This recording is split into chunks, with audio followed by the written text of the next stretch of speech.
কথা বলছি ফিনল্যান্ডের শহর কুপিও থেকে। Today is a beautiful sunny day এবং শীতের আগে অটাম কালার্সগুলো দেখতে অনেক সুন্দর লাগছে। তো আপনারা যারা 2026 ইনটেকে ফিনল্যান্ডে পড়তে আসতে চাচ্ছেন, হোক সেটা ব্যাচেলার্স, মাস্টার্স বা পিএইচডি প্রোগ্রামে, আই থিঙ্ক এটাই আপনাদের জন্য শেষ সুবর্ণ সুযোগ বা একটা ইনটেক হতে যাচ্ছে।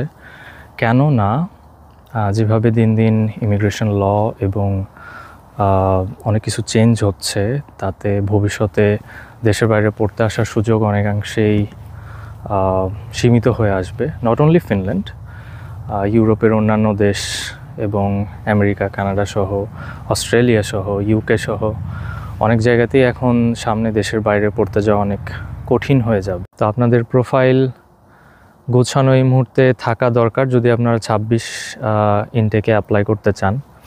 তো আপনাদের প্রোফাইল কিভাবে রেডি করলে আপনারা স্কলারশিপ পেতে পারেন, আইএলটিএসের রিকোয়ারমেন্ট কেমন, আপনারা এসওপি কীভাবে রেডি করবেন, অর্থাৎ statement of purpose, motivation letter যেটাকে বলে, recommendation letter, research experience. Research প্রোগ্রামে আসতে হলে তো আপনাদের অবশ্যই এগুলো লাগবে।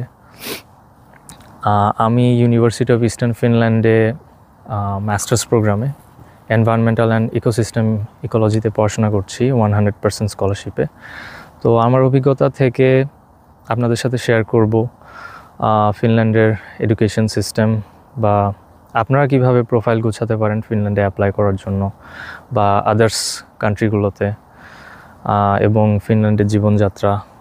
বা আপনারা কমেন্ট করতে পারেন কী ধরনের ভিডিও আপনারা এক্সপেক্ট করেন। Best of luck for 2026 Finland's biggest intake, and আমার ইমেল ডেসক্রিপশন বক্সে দেওয়া আছে, আপনারা চাইলে আমাকে ইমেল করতে পারেন।